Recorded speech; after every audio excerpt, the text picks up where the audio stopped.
All right, good evening, ladies and gentlemen. Since we don't have a quorum, first of all, let me say that I'm Chairperson James Leahy, City Councilor at Large. To my right is Class Lebron-Martinez, Ward Councilor. We did hear from Howard Graney that he is not going to be here tonight because of an illness. Also, Dave Bartley, Councilor for Ward 3, asked me to say too that he's not going to be here for a different engagement. Normally, gentlemen in the audience, how we handle this is we do interviews, and we just ask that the other gentleman steps out the hallway just so it's not awkward. And tonight we have 3 interviews. And before we get started, I do want to say that one of the candidates has withdrawn his application. And so tonight we're going to be doing 3 interviews. We're going to be doing an interview of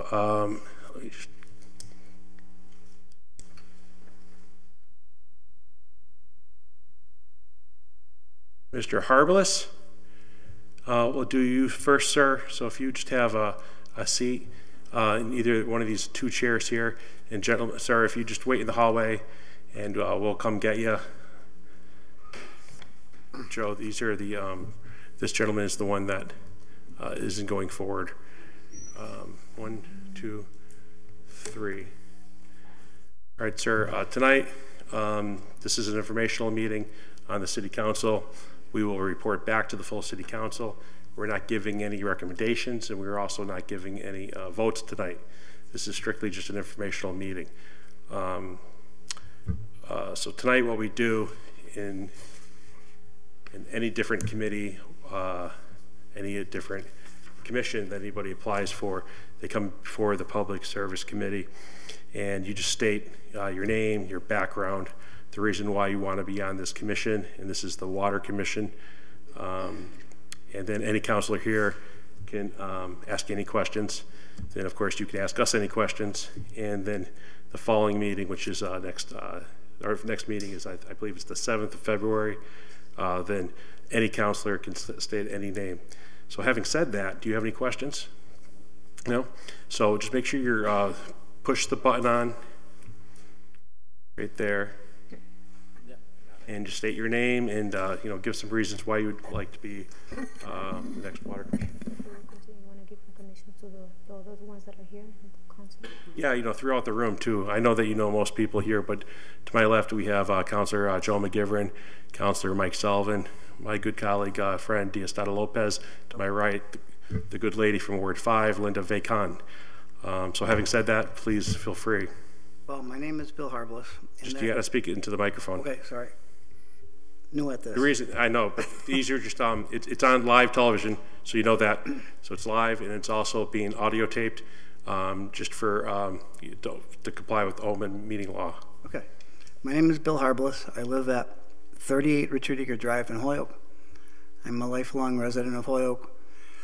For the past 27 years, I've operated the hydroelectric plant up at Cobble Mountain and Borden Brook.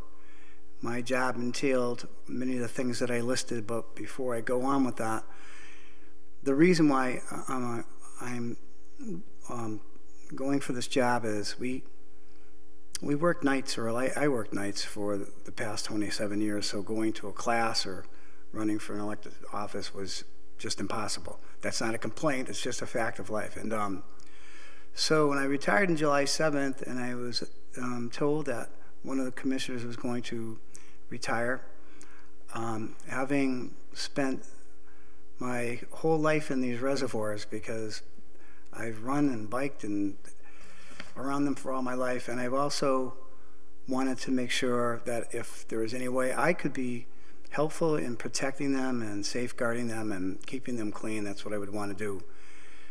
At Cobble Mountain, what we did was generate electricity using drinking water from Cobble Mountain Reservoir, which is 22.2 billion gallons, and Borden Brook ran into that, and that was 2.2 billion gallons. And so on a daily basis, we were never closed, so it was 365 days a year, and we would give Springfield their drinking water and some surrounding communities, and we would also generate electricity. So what my job entailed was we not only generated electricity, but we had to protect those reservoirs. We had to take water samples. We had to take care of a switch yard and lower reservoirs and the dam, and there was just there was many different aspects that went into it, and I thought that maybe that experience might lend itself to this job that's opening up. Again, it's an opportunity for me because I care very deeply about the reservoirs and I care very deeply about Holyoke. And I think everything else on there is, I tried to list everything as much as I could and as accurately as I could. If there's any confusion about Northeast Utilities, who I worked for 30 years, but 17 of them up at Cobble Mountain. Northeast Utilities operated the hydroelectric plant for the city of Springfield. Maybe for the people at home, can you just explain, we all, at least most of us know, at least I know, Cobble Mountain, but maybe for those people who are in the room that don't know, for those people in the room that don't know and for those people at home that don't know, can you just explain to, what exactly Cobble Mountain is, where it is? It's on the, Cobble Mountain is on the Westfield-Granville line. And again, it is owned by the Springfield Water and Sewer Commission. So after the first 17 years that Northeast Utilities ran it, they got out of the generating business. And I was approached by Jim Lavelle and in Holyoke Gas and Electric about coming over to work for them. And it was a blessing for me. And so what we do is that reservoir is 8,000 feet above the power generation station below. And so it's gravity fed. It's a 33 megawatt capacity. Not big, but not small either. And again, the Borden Brook fed into Cobble Mountain, and we were responsible for both those reservoirs and all the facilities leading up to them and that are involved with them.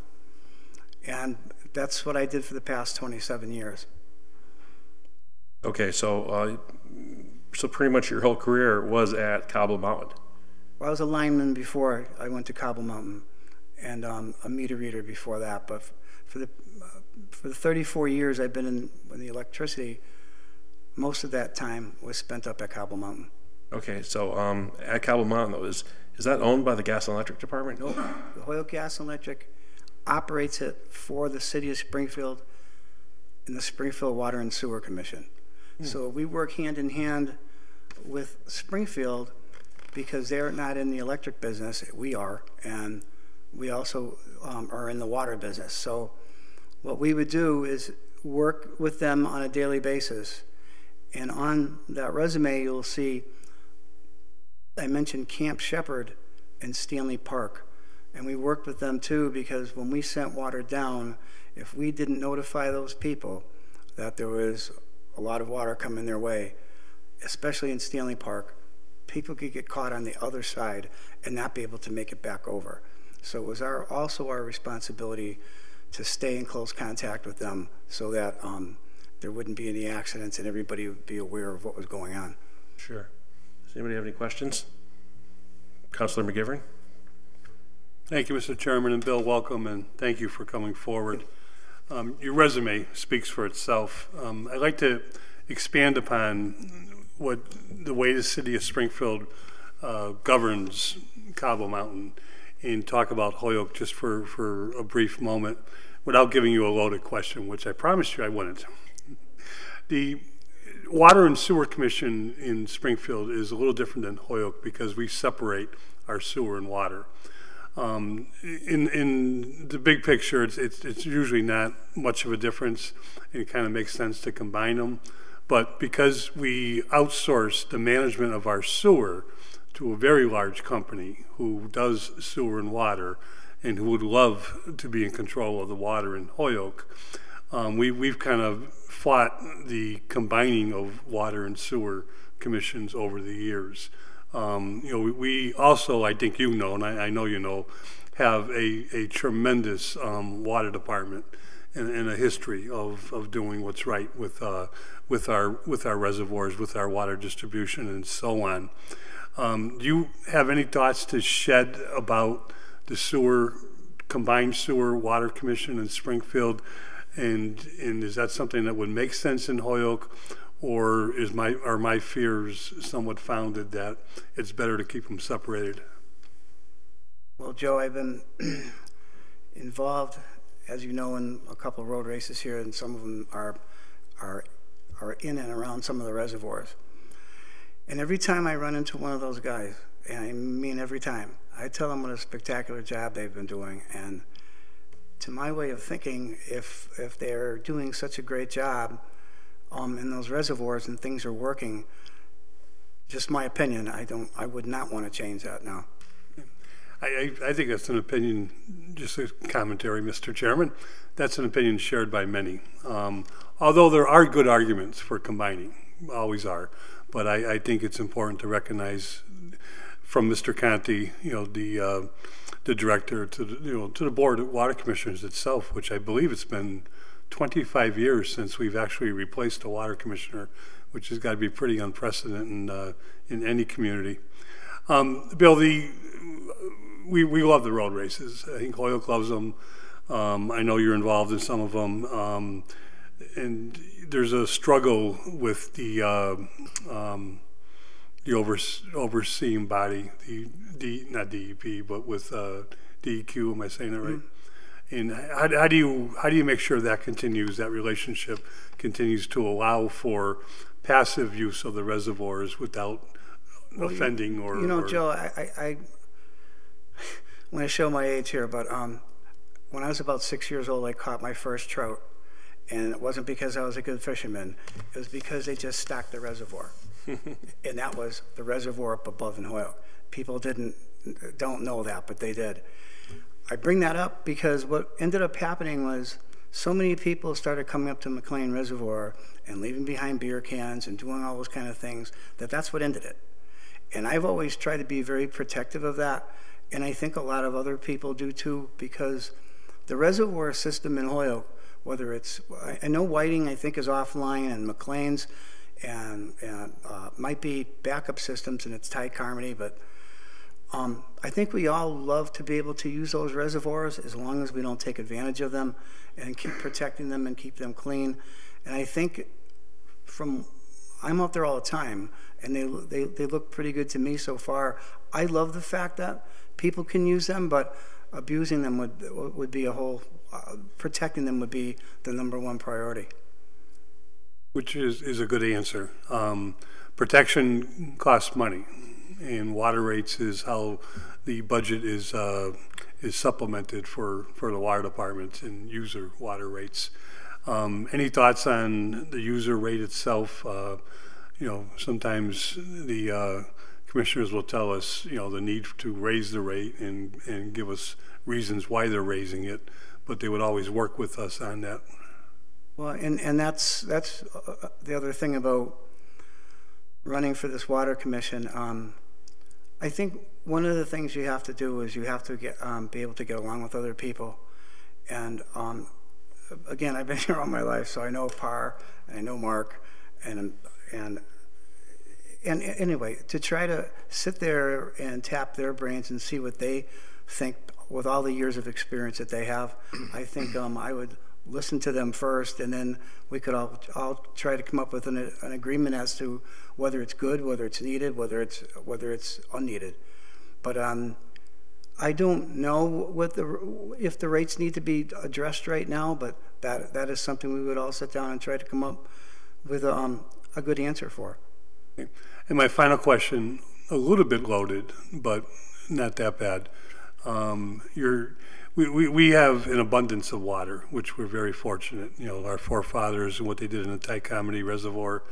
There's even a breached dam above Ty Carmody, similar to what Cabo Mountain has, where there's another potential for even another backup reservoir. And you're correct, the Whiting's is offline in town, and McLean, Ashley are offline, but they feed Bear Hole, so we have to maintain them as drinking water. We've talked about, to supplement, besides the user rate itself, to supplement the budget, is selling our water to other communities or getting more customers in other communities. The #1 downfall to that, besides the cost of infrastructure and distribution, infrastructure, is fluoride. so we're told, time in and time out, South Hadley, Southampton, and so on. And now the call to go to more filtration.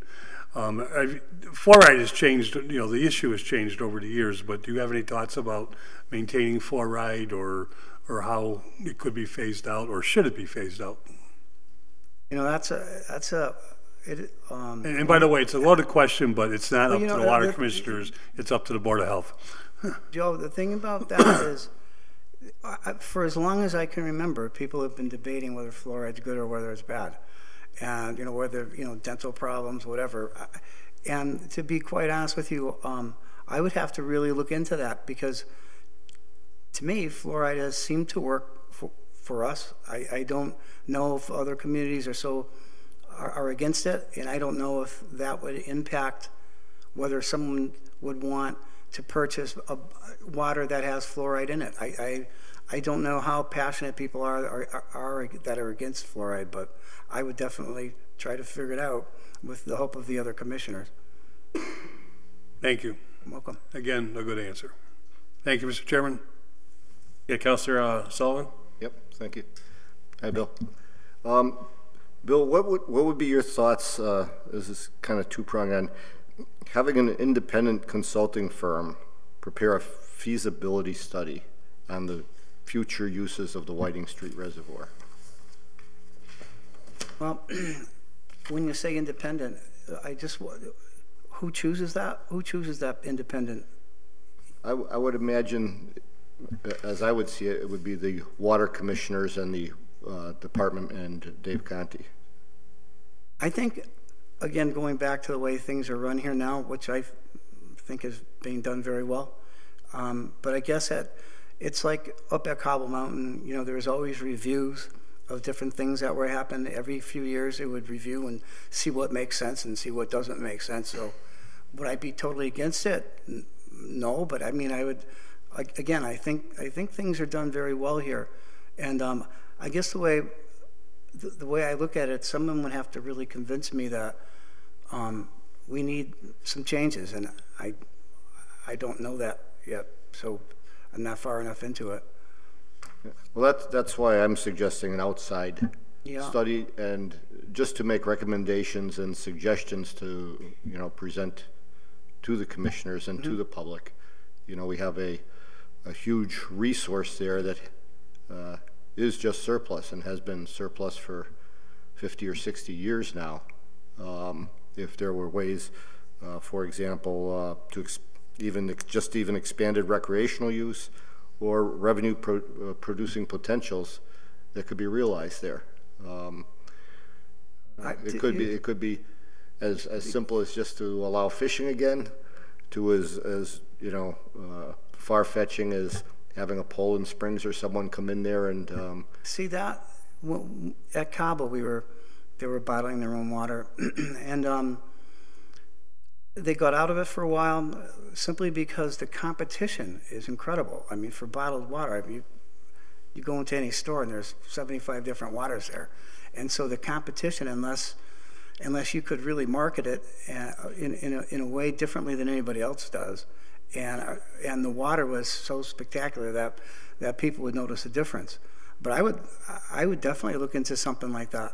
And I mean, I don't know if I'm opening up no pun intended, a can of worms here, but if fishing at one of the closed reservoirs if that wasn't going to affect the rest of the reservoirs, and there was a fee for fishing, and you had people that could, I mean, that's just another way of raising revenue. But I don't know if that's anything anybody would be interested in, but I know a lot of people. I know there's Darby O'Brien be pretty interested in it, but I think any kind of revenue enhancing product, if you will, would be a great idea. Okay, including even allowing an outside company to come in and do a small development such as Poland Springs or Nestle's or someone like that could really generate some revenues for the city. My first choice would be to have it somehow be a Holyoke brand. That would be my first choice. But that's just being old school, I guess. But I mean, I don't see why if you're going to do it all here in Holyoke, why, you know, it's not a Holyoke product, because I think we all know that a lot of us in this city, if we go into that same store with 75 different bottles, we're going to reach for the Holyoke one. So I think there's so many things you could, there's so many different ways and ideas that you could come up with that would be just helpful. I agree there. I bought some Stop and Shop water last week, and it was shipped all the way from California. There you go. And I would think we'd be able to compete with that freight rate. So, all right, thank you. You're welcome. Yeah, Councilor Bacon. Thank you. Hi. Hey, Bill. So just switching gears for a minute, I'm just interested in understanding your thinking about how, as a commissioner, you would approach the consideration of dealing with the aging infrastructure and the water mains. Every once in a while we have a collapse and it becomes an emergency. And I'm just wondering what thoughts you might have in that regard. Well, I don't mean to keep referring to Cobble Mountain and the city of Springfield, but they have a lot of the same worries. They've had pipes burst in downtown Springfield, and it looked like a flood. Yeah. And the infrastructure has always got to be addressed. I mean, if there's places that are in need of immediate help, there's in immediate repairs. I don't think there's any way you can look around that. I think they're going to have to be taken care of. Then again, where the money comes from is a whole different matter. But if you're looking at pipes that are ready to burst, and you know that, it's a lot, in my opinion, better to be preemptive than wait till the event happens. Thank you. Mm-hmm. Diosdado, of course. Bill, thank you for coming. I just want to ask you if I vote for you, and are you going to be there at the meeting? Are you will be attending and being? I mean, you know, that's what I need to. No. I think that's a legitimate question. It would take something very, very, very serious for me not to be at the meeting. I'm not here for any other reason than I'm a Holyoke guy for a long, long time, and I am getting a chance to maybe make a little bit of a difference in protecting these reservoirs that, I'm going to tell you something, there's nobody in Holyoke that loves them more than I do. So would I be at all the meetings? I'll be at every one I can attend. And again, what I said before earlier was, I think it's important that you get along with people, and I think it's important that you can work together with people. And I think from day one, I know Par, and I know Mark, and I think that when people work together, even though there's three of us, and maybe sometimes you might disagree on something, you still check that ego away, and you try to come up with something that's going to be first and foremost for the reservoirs and the drinking water in Holyoke. So my answer is I'll be at every one I can. Thank you. That's a good answer. Anybody else? Any other questions from the board? Seeing no. So what happens here? Thank you so much. You did an excellent job. Now we ask you, do you have any questions for us? Well, I guess I do have one question is, if I was fortunate enough to be chosen, what's the time frame on this? Excellent question. So what happens now from here is our next meeting, which is the 7th of February. We will, every counselor will have one pick, and the first candidate that gets to eight picks will be chosen the next water commissioner. From there, the following day or any day after, they have to go down to the city clerk's office and get sworn in. And once they're sworn in, Dave Conti will call you up, and I'm sure he'll sit down with you and give you kind of an orientation, bring you through all the different projects that's going on and the projects that are going to be happening, and give you all the necessary paperwork. And you can absolutely feel free to give Dave Conti a call, even prior to that. Ask him any questions you have. He's very open. He's an excellent person, and he'll answer any of your questions as well. And you can certainly call any of the city councilors if you have any other questions when you leave this room. Could I contact Par Barrett and Mark Nador? Absolutely. When you just Absolutely. didn't mention them, so I didn't know. Maybe it slipped my mind. No, absolutely. No, I'm sorry. It's just because I would like. In fact, it might be a great thing to do because you might say, you know, I've been working, you know, nights for so many years. What exactly is it that a commissioner does? I mean, that might be your first call. Yeah. Okay.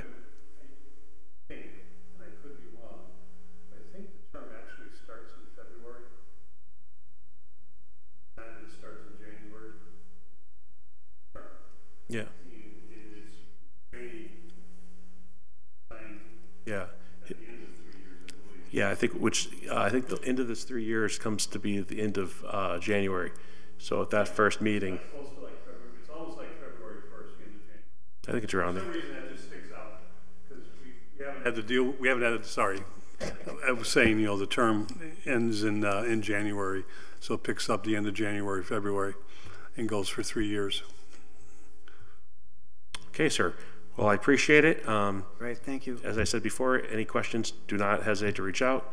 If you could just let the next gentleman. I will. Thanks for the invite. Thanks, Appreciate it. Yeah.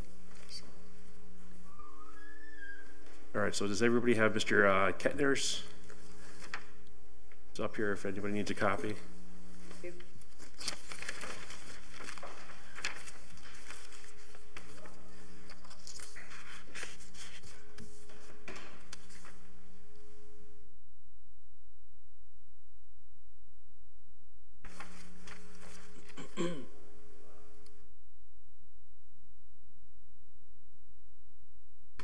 Hello, sir.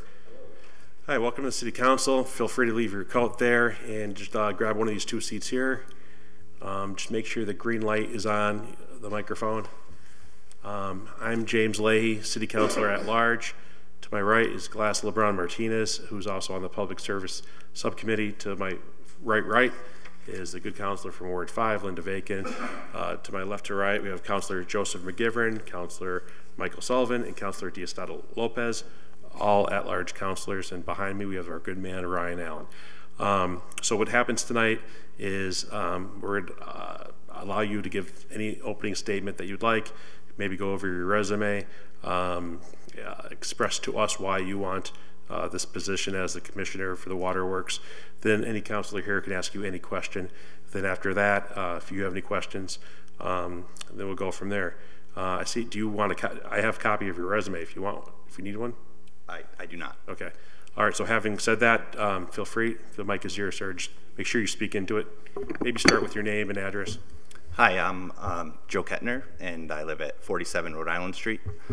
I have approximately 20 years of public utility experience, starting from the bottom, working my way to the top for the city of Chicopee. I moved to Holyoke in 2008. So water has always been an important part of my, always been very interesting to me. I've always enjoyed all aspects, be it wastewater, stormwater, and drinking water, from the time when I was pretty young.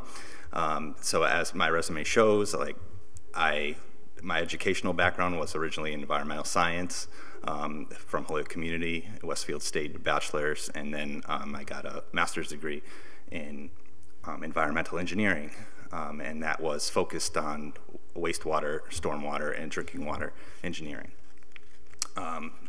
So from the time, starting off early in my resume, I was starting at the wastewater treatment plant in Chicopee.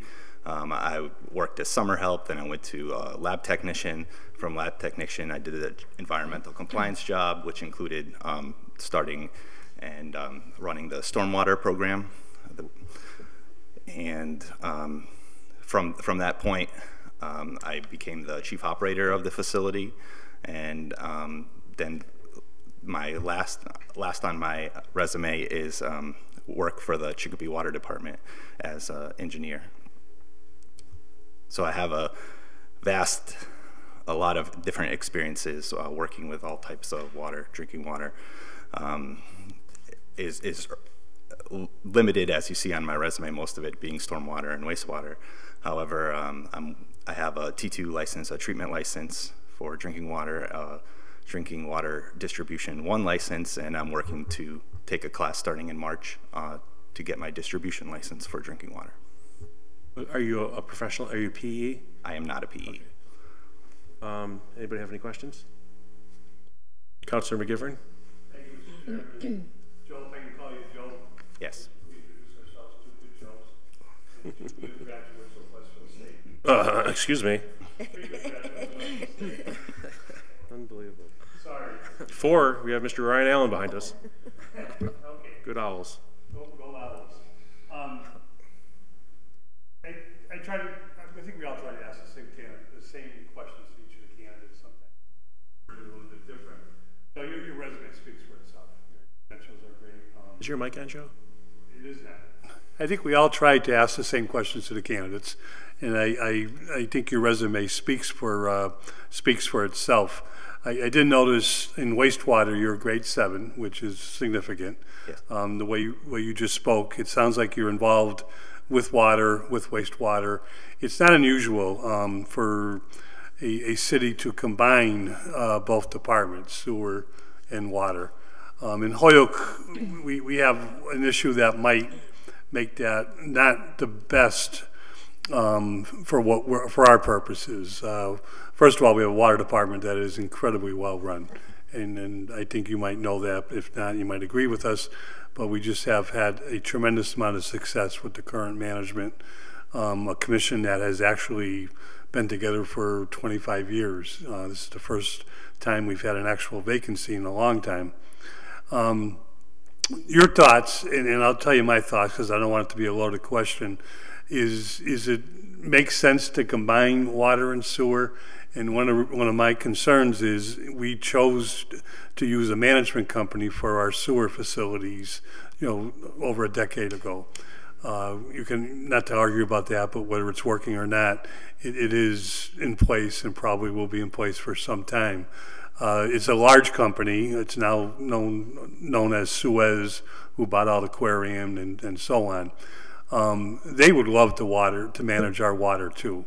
And frankly, I see that as a problem, because our assets, the reservoirs that we have more water than we can use. And do you have any thoughts about the combining in Holyoke of sewer and water, or do you think the way it works now may be the best way for Holyoke? I believe that right now, since the water department is in good shape and is running well, I don't see a need for privatizing. If there was an issue, say, I'll use my present employer as an example, like there is a lot of money that needs to be spent at the wastewater treatment plant and the sewer system, and it's getting harder and harder to find qualified individuals to do the work. And there is a industry-wide problems called the graying of the industry, where there's a lot of older people and they're retiring, and there's not a lot of young people moving up interested in water, wastewater. So in that case, I would consider that being a good idea because there would be a lot of problems to overcome. But if the water department, as you say, is in good shape and is running well, it's good financial shape, I don't see a reason why one would privatize. It seems like the municipal operation is running perfect. Yeah. Like Chicopee, in both departments we have our issues, and Chicopee I know has done a lot of work in the wastewater area. and I'm guessing your water distribution is somewhat older, infrastructure is somewhat older too. Your water comes from, I'm not familiar, your source of water. MWRA, it comes from Quabbin Reservoir. Okay. In Chicopee. Holyoke, as you know, we own our reservoirs. Our forefathers, had the vision to buy land out in Southampton. Tycomany is our main source of water now. The city of Holyoke, if we doubled in size, could not drink down that reservoir. It is an incredible asset to us. We have 3 inner-city reservoirs that are not online. Whiting's, which is probably the one that will never be online again, which is more on top of the mountain towards the old mountain park. But the Ashley McLean, which is actually spring fed and does feed Bear Hole in West Springfield, and something that we protect and should protect. We protect Tycomedy, you know, like it's Fort Knox, and we certainly protect Whitings.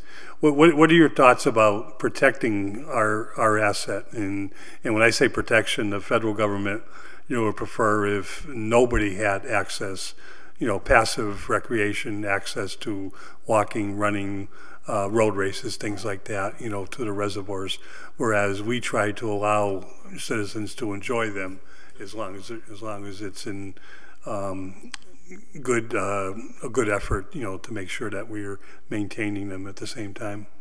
Yes, I'm in agreement that allowing people to use the reservoirs as recreational facilities, like for running or walking, with limited, with some restrictions as to, like, there's no swimming, no fishing, no dog walking. That's very important. I myself enjoy going out there. It's very peaceful, and I think it also brings attention to where people's water comes from, that they're aware that it just doesn't appear out of the tap, that they can actually go there and see it, and it's important to protect. Have you ever seen Tycomedy? No, I have not. And believe most Hoyokers haven't, you know, which is, for the first time ever, our president with the water department opened up this year, and I think we're going to do it in the future, a trip, you know, opened up to everyone to bring them out and show it to them, because it's incredible if you've never seen it. Now, I will give you one little bit loaded question. I know you can handle it.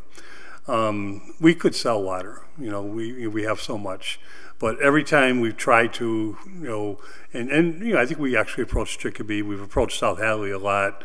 Southampton has a right to water, but there's an issue of filtration on their side. To use the water, they'd have to filtrate it, and they don't want to pay for that right now.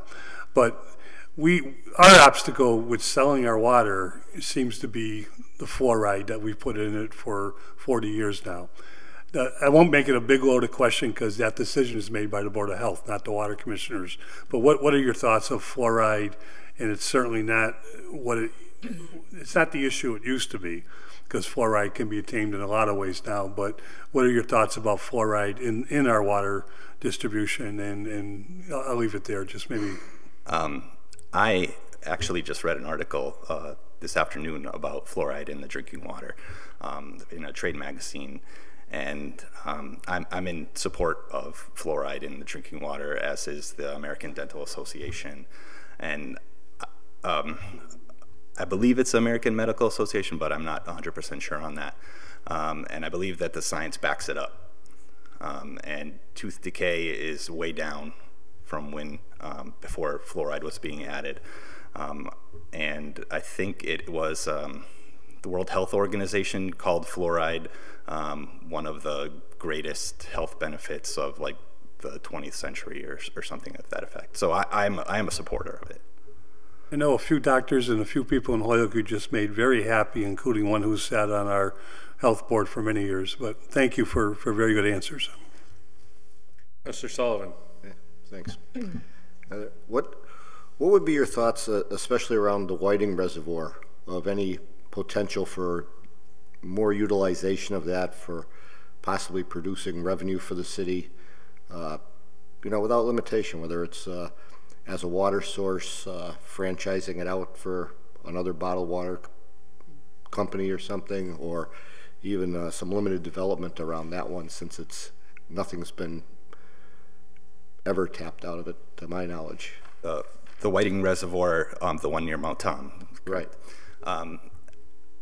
My understanding is that it hasn't been used, or we have enough water with Tycomedy and with Ashley and McLean, and I would not be opposed to opening that up to further development. I think that's a beautiful area, and there's a concert venue there, and I think adding to that would be a great addition. Okay. Any thoughts about, do you know anything about any maintenance issues up there that the city might be faced with in the future? with, as far as the spillway or the earthen dam? Not that I was there this fall, and not that I saw any issues there. But with the earthen levee, I would imagine that there is going to be some maintenance required on that, depending on how old it is. I don't know the history of the levee or how much it's been maintained, but over time, I would imagine that it's not just earth. There's pipes and rocks to take the water away. So those things would need to be maintained. But at the same time, I don't think that with proper maintenance, I don't think that it would be an issue for the city as liability-wise, because there are plenty of communities that have flood control systems that have residential areas right in those former floodplains, and they have earthen levees as well. Okay, and so I assume as far as expanded potential too for recreational use? Yes, I would be in support of that. Like I said, I think it's a beautiful area, and I enjoy the time that I spend walking around there. And I think if we had some further, if people could use that we could use that as an asset as opposed to just kind of keeping it under lock and key, sort of. That would be a wonderful benefit to our city. Okay. Thank you. Stato? Joe, just a simple question. I just want to make sure that you will be attending the meetings, that you will be there as many meetings as possible. Is that going to be an issue, or are you comfortable with that, attending the commissioners' meetings? Yes, as far as I understand, the meetings are in the evenings, as I've seen on the previous minutes, twice a month, and I don't have any issue. And if selected, I intend to take this seriously as another job, as I would my full-time job. Okay. Thank you. Councilor Vacan. Okay, just switching gears a little bit for a minute. Like Chicopee, Holyoke has an aging infrastructure, and so I'm interested to understand what your approach would be, particularly with our aging water mains. I think we've had maybe one collapse, maybe not as dramatic as Springfield, but what would your approach and thinking as a commissioner be on that? Well, first, I'm not sure if one exists, but I would encourage a capital improvement plan, and then prioritization of those different projects based on likelihood to fail, and perhaps making up some sort of matrix, likelihood of fail, cost, how much damage could be done, kind of try to prioritize it that way. I understand that Holyoke is a city over 100 years old and with old infrastructure, but that infrastructure needs to be repaired and replaced, and it's well past its service life. So that being the case, though, I do believe that it shouldn't just fall on one generation to correct the whole problem.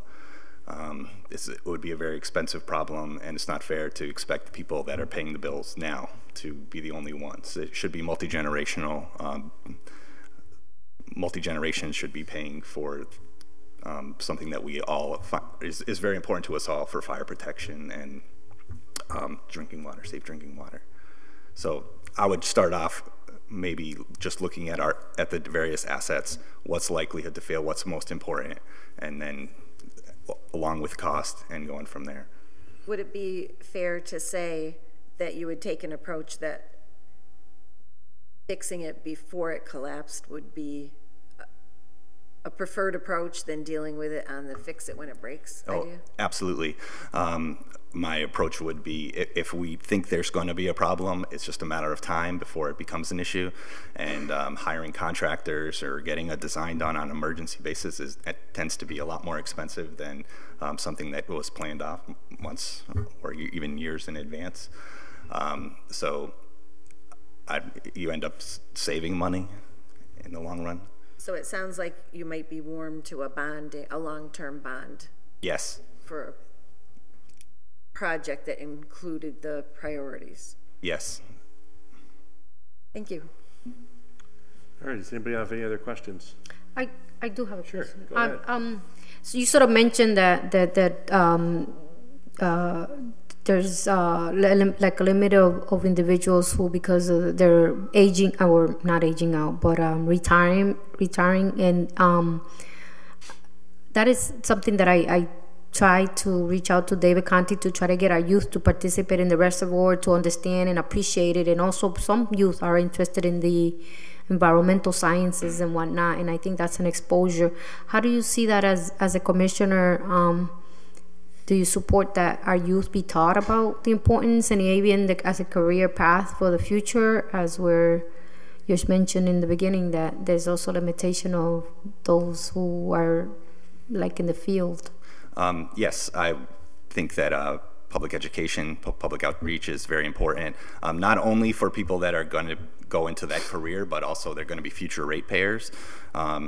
So they need to understand, things that are underground you just don't forget about. Like, these are the things you're paying for. You're paying for the reservoir, you're paying for the treatment, you're paying for the pipes and the people to fix all that stuff.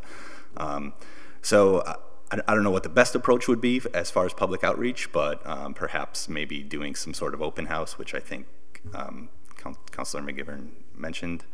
And I believe there was an open house at the treatment plant last year, but the water treatment plant, but I'm not 100% sure on that. But I think those type of things are important. Yeah, it was 2 years ago, yeah.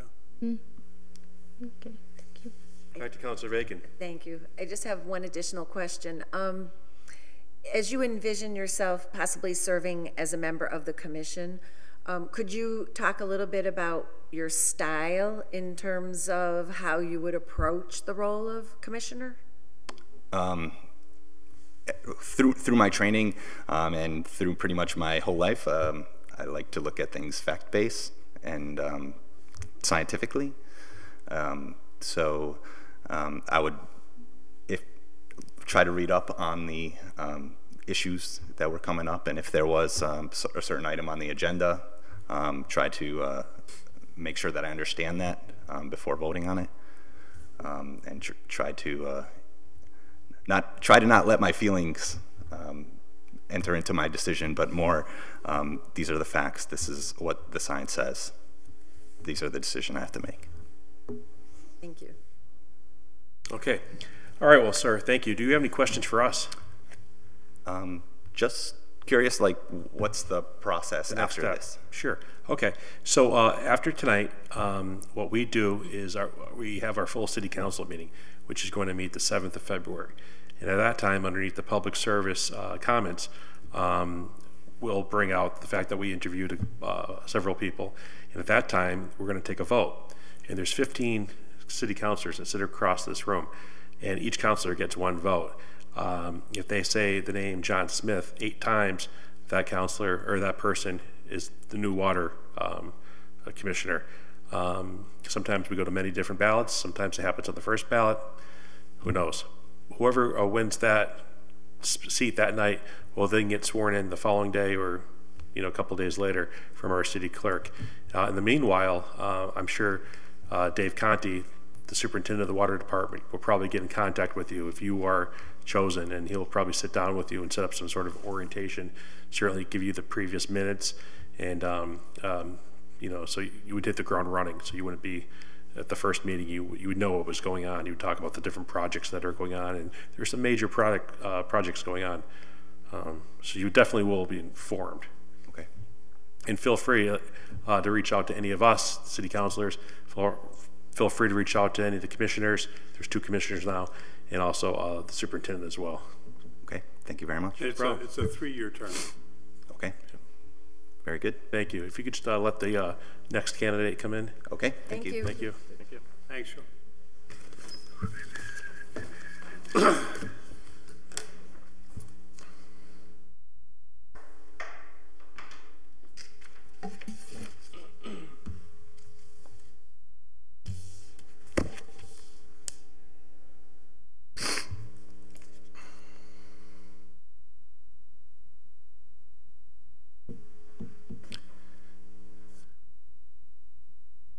Mr. Keene, please, the hot seat here to your left there. All right, so to my right we have Class Lebron-Martinez. myself, James Leahy. To my left, we have Councilor Joe McGivern, Councilor Michael Sullivan, Councilor Diosdado Lopez, all councilors at large. To your left, my right, we have the good lady from Ward 5, Linda Vacon. So what I will tell you is what I told the other gentleman. You can give an overview of your resume. Then any counselor that wants to ask any questions will do so. Then at the end, you can ask us any questions that you have. So having said that, the mic, just make sure the mic is on. Maybe just start with your name and address. Sure thing. Timothy Keene. I'm on 52 Lexington Ave in Holyoke. And I've been there for about 15 years now, and previously at Northampton Street in Holyoke. My resume professionally, I've been with a consulting company, Fuss & O'Neill Engineers, for 26 years now. And I'm a professional engineer in the state of Massachusetts, as well as New Hampshire. I'm a licensed site professional in Massachusetts, and what that means, it's environmental cleanup certification the state gives you for under Massachusetts Chapter 21E. Just if you could explain that, because this is new to the resume. What exactly is PE? It's professional engineer, so the Commonwealth registers engineers in I don't know, maybe 25 sub-disciplines, everything from sanitary to civil to electrical, mechanical. I'm a registered civil engineer, professional engineer. Okay, I'm sorry, keep going. So education, my background is civil engineering, University of Mass Amherst. In my focus at Fuss & O'Neill, it's actually pretty broad, but it's general civil engineering, drainage projects to small roadway projects, but a heavy emphasis also on environmental regulations, environmental permitting, environmental cleanup, environmental compliance. In consulting, you tend to work for a lot of different clients, and I work a lot for municipal clients, utility clients, as well as private industry. As far as, non-professional side of my resume, I've lived in the city of Holyoke my whole life. I'm 49 years old. My wife and I have 4 children, 3 still in the Holyoke Public Schools at Holyoke High. My oldest is at UMass Amherst, not pursuing engineering. I've previously served on the Holyoke Gas and Electric Commission. That was about 15 years ago. And I think all in all, that was about 8 years I was on that commission. So, and that was actually a great learning experience. It was sure most of everyone in the room remembers, that's when the city first competed for the dam through the licensing process, then actually acquired it through the purchase. So, and that was just one of the big things that the department, the Holyoke Gas and Electric Department, did at that time. And other civic things on my resume, I was secretary of the Holyoke Youth Baseball League for several years. I'm no longer with that organization. I was with the Holyoke Catholic when they were in Holyoke Catholic. I was on their advisory board for several years. Other than that, stay active. Holyoke YMCA, I stay on the building committee down there doing some volunteer work and active and other things. But I'm actually a basketball official. That's why I'm late tonight, and I do apologize for that. You're in time. I'm on time? Yeah. All right. The committee was late. I was talking too much. Does anybody have any questions for go ahead, Joseph, Councilor McGivern? Thank you, Mr. Chairman. Tim, welcome, and thank you for coming down and taking an interest in something that's, I think, very important to all of us. And your resume does speak for itself. I do disclose that I was part of YMCA basketball, and Tim was one of our better coaches over the years. Certainly one of the more winning coaches over the years, but he also taught the good 9 to 11-year-olds the importance and meanings of basketball as sportsmanship and the true meaning of competing. Winning is not everything. I don't know where that came from, Tim, but I just thought I'd say it. I've asked everybody the same question. Your background's a little bit different, very impressive, than the last 2 candidates. But the first question I have deals with the sewer and water commissions of municipalities being combined. Springfield is combined. Holyoke is not. And I didn't make it a loaded question. I kind of led into it with, in Holyoke, we outsourced the management of our wastewater treatment plant, our sewer system, it was originally Aquarium, now bought out by Suez, and they, they as a management company are running it for us. They're big. They would love to take over our water department. I've always frowned upon that, but kept an open mind about it. Do you have any thoughts about the pros and cons, or good or bad idea of combining a water sewer commission in Holyoke? Well, I think my initial reaction is before this meeting, I just kind of looked at the statutes behind water commissioners in the Commonwealth, and I mean the main charge is protection and safety of a safe drinking water supply. So I think you could pretty easily get away from that basic tenet if you start to combine departments and especially privatize with a big entity that is beholden to stockholders and not necessarily to the main interest of the city of Holyoke. So I don't have any real preconceived ideas of that's very bad, very good. My initial reaction, just based on statute and what I know about the charge of a water commission, is it doesn't seem in line with what the Commonwealth or what the main purpose of a commission's role is, and it's provide safe drinking water. I like that. I like that answer because I've heard and said it many different ways, but it is different. There are similarities in terms of what services and experience you need to run both facilities, even though they are totally different. And I think that's the people that are pro combining are about. But I also see Holyoke's water department as one of the finest run departments in the area, certainly, and probably in the entire Commonwealth. You led into my next question. I've asked everybody about the protection. I'm sure you know, we have our inner city reservoirs that we don't draw from now at the time, but they are backup. Ashley and McCain actually are spring fed. They do feed Bear Hole in West Springfield.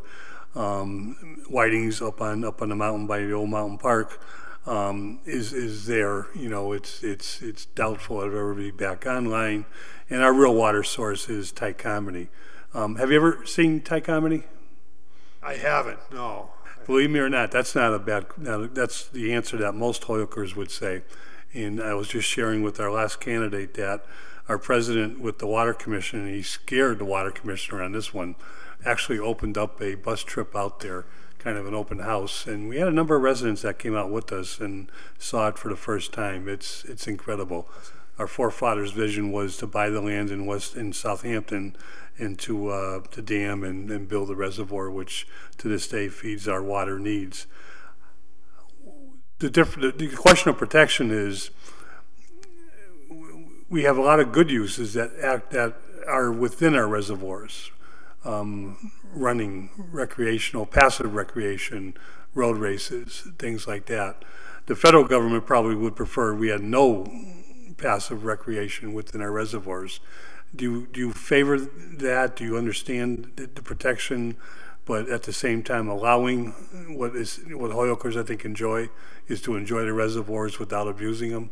I'm giving you too much of an answer for a question, but what are your thoughts about how do you protect the reservoir? Well, I mean, it is public land. I think the residents of Holyoke have kind of an inherent right to enjoy what really is. I was just looking at the map out there. It's amazing if you look at northern part of Holyoke how much land there is that's non-residential, non-commercial, and it's a jewel for the city. In my view, it should be. Residents of Holyoke deserve to have some kind of access to that land. There's always the balance with protecting the water supply, the watershed, making sure that those Class A water bodies remain Class A. So I think you can find the right balance, whether that's balance is where it is now or needs to be fine-tuned. I'd like to be a part of that discussion and that assessment. I think going forward as a country, water reallocation is going to be a major topic everywhere. You saw what happened in Westfield this year with reservoirs running low. So I think, we hear it all the time in our consulting world is climate resiliency and climate adaptation. The water allocation is going to be a big infrastructure issue for the entire country. So I think that plays into how we're going to balance sharing that land for. You led into my second question, and now you led into my third question. I'm going to expand that, because it's exactly the third question I've been asking everybody. A little bit loaded, but you're a lifelong Holyoker. I think you'll understand. We have tried to sell our water. We have an abundance of water because of Tycomedy. We could double our population size and still have more water than we need. We have tried South Hadley, Chicopee. Southampton has some rights to our water. The only thing that prevents them right now is they can't afford to do a filtration facility out there. We bring it in, we treat it here. We're someday going to face filtration ourselves, but right now we're able not to. But what we've done for 40 years or better, at the order of the Board of Health, not the Board of Water Commissioners, it's their responsibility, is add fluoride. What are your thoughts about fluoride? It is, we've been told it's the #1 reason people won't buy our water. Well, I guess I'd take a keen interest in looking at the arguments against putting fluoride in, and really, I'd really like to see the pros of that, because I think some of that science has changed a lot since that was. It's been, I don't know, 35 years probably since. At least, yeah. Yeah, toxicology and other things and have changed a lot. So I think there's a good case to be made for not adding fluoride to the water. And I think as science evolves, you should always reevaluate these things. Any additive to drinking water or anything, any kind of product needs constant evaluation, because the science behind these things changes all the time. Thank you. Thank you for your answers. Very thought out and very considerate. Councilor Sullivan? Yep, thank you. Tim, first of all, earlier in one of the interviews, we had a fellow from Westfield State, and I heard a lot of hooting from the alumni. So, as a UMass alumni, I'd like to welcome you as a fellow Minuteman, and 2. So we've got 3. So. They're behind. They're getting beat right now in basketball. I listened to the game on the way over. Well, let's not talk about that.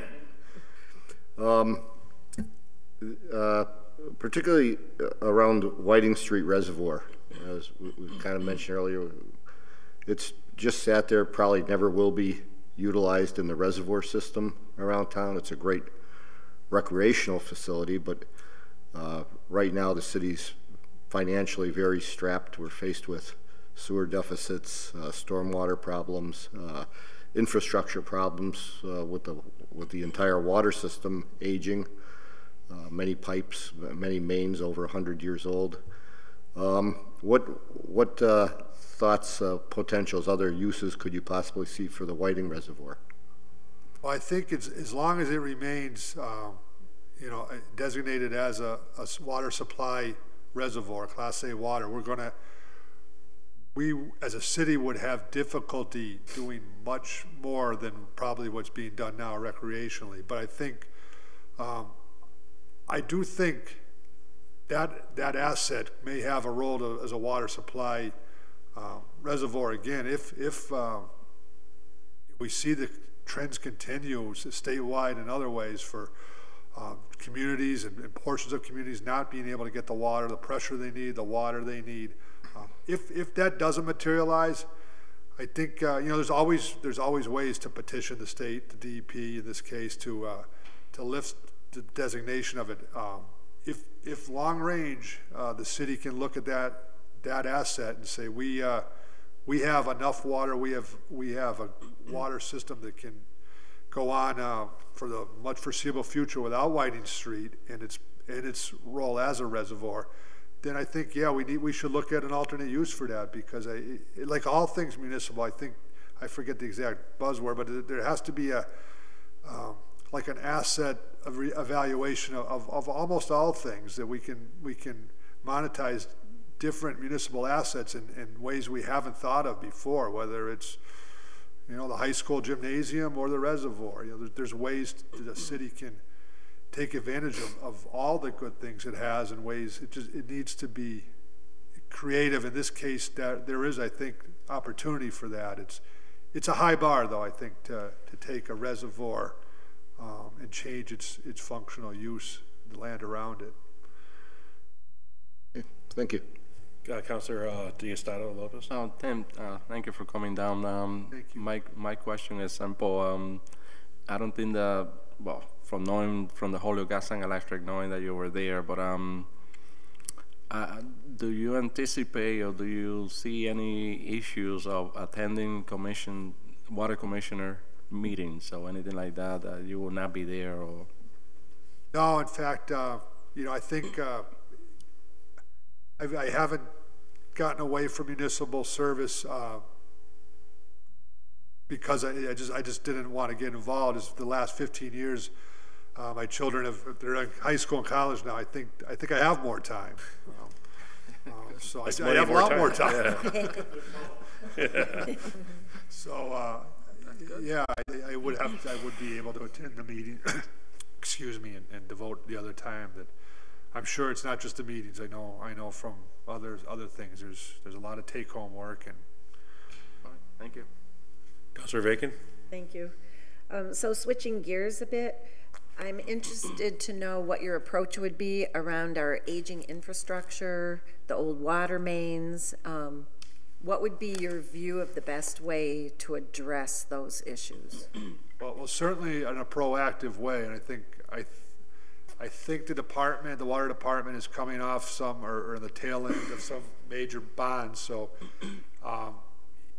you know, from an engineering perspective, you look at sections of your system and where they are most aged, where in a programmatic way you can tackle repairs and upgrades, like streets. You know, that you maintain in a way that you know, you're not reacting to a pipe burst as often as maybe we are now. And I think I did have a couple brief discussions with the manager, David Conti, and I think that's his thinking too. I can't speak for him certainly, but I think he believes that a programmatic way to address the aging infrastructure in a responsible financial way too, not tackle more than you can bite off, is a way to go here. Okay, thank you. You're welcome. I know that you do coaching. Is that what you said, that you came from coaching? Yeah. How do you see our youth taking advantage of the reservoir and understanding the precious, you know, sources we have? Well, there's certainly I don't know if they do take advantage of it quite enough. You know, my son works at the Holyoke Boys Club, and they do some trips during the year, but I don't think they take the kids up to the water, into the reservoir ever and walk around. I mean, they go once in a while to the beach and things like that. But I think by and large, a lot of our youth, I know growing up, I wasn't aware of Whitney Street. I certainly wasn't aware of Ty-Carmody Reservoir. You know, I think there's more things that can be done through places like the Boys Club or the Holyoke YMCA and things to show our youth that, hey, this city's bigger than your neighborhood, and you know, you get out here and you feel like you're in New Hampshire, for crying out loud. You know. Thank you. Yeah, it's a good point. I still remember as a child, 6 to 7 years old, my father cutting through the reservoir, and I'm like, where are we? We can't be in Holyoke right now. Where's these mountains? It's absolutely beautiful. But it was interesting, just a side note, talking about your question, Councilor McGivern. My son, Brendan, and my youngest daughter, Paige, went to the dentist yesterday, and not one cavity. So, you know, maybe this fluoride thing is working after all. It's a great argument. Yeah, you know, it certainly is. You know, when you don't have those dental bills that other communities have, I think it works, but people don't believe it because they're afraid of it. Yeah. No, I know I've been on both sides of that argument. I've seen both sides of it, but you know, as I think Councilor, I'm giving you a promotion here. As Tim said, you know, you have to look at the research-based evidence, and but no cavities. I'm so excited for my pocketbook. Does anybody have any other questions? Councilor Sullivan? Yeah, it's as much a comment as a question, but now that we've mentioned your relationship with the Holyoke Boys Club also, it's interesting to note, besides other uses for the reservoir for revenue producing, it might be something for the commissioners to consider assisting or taking over the management of that property, since it directly abuts. Right now, the Boys Club doesn't have the wherewithal or the funds necessary. It's a disgrace. The whole area up there has fallen into total vandalism and disrepair. Such a great potential facility if there was some way to marry that with possibly even with the Whiting Reservoir and recreational use. That could be a potential better use than what it is right now. Good point. So. Okay, so Tim, if anybody else has any other questions, feel free to speak up. Seeing none. So what we do from here is our next city council meeting is February 7th. So February 7th, the 15 chairs that you see around you, each councilor will have 1 vote. And whoever the first candidate that reaches 8 votes will win the seat, essentially. And so if you're the lucky one, if you're the one that gets it, the following day or the next couple days later, you come down to the city clerk's office, and the city clerk will swear you in. And in the meantime, if you want to reach out, as I told everybody else, if you want to reach out to the commissioners, or you said you already spoke to Dave Conti, if you have any questions, you can reach out to us too. Feel free to call any of us. And do you have any questions for us? I don't actually. The only question I had was the time frame, and you just it seems like that's okay. That's it. So having said that, we appreciate your time tonight, and you don't have to be down here February 7th either. You can certainly watch this at home, because I'm sure they'll be very entertaining. But that's it. All right. Well, thank each of you for your time. I appreciate it very much. Thank you. Sounds good. Thank you. Okay, so that's it for our agenda tonight. So yes. Okay. Okay. So this is from the first individual who pulled it. He wrote an email to Dear Mr. Ryan Allen. I regret to inform you that I will be withdrawing my application from the Water Commission position. I would like to thank you for this opportunity to interview. However, it is a commitment that I'm not currently prepared to make at this time. My apologies. Okay. We have another meeting coming up, right? We have to do that public meeting for that gentleman that has a home occupation. Yeah, home occupation, we need to advertise 21 days. Okay, when do we plan to do that? We'll have to talk to you. Okay, let's try to do that, 21, as soon as possible. Having said that, Meeting adjourned. Second. I won't argue with that one. Okay. I appreciate everybody coming down tonight. We got some good candidates to.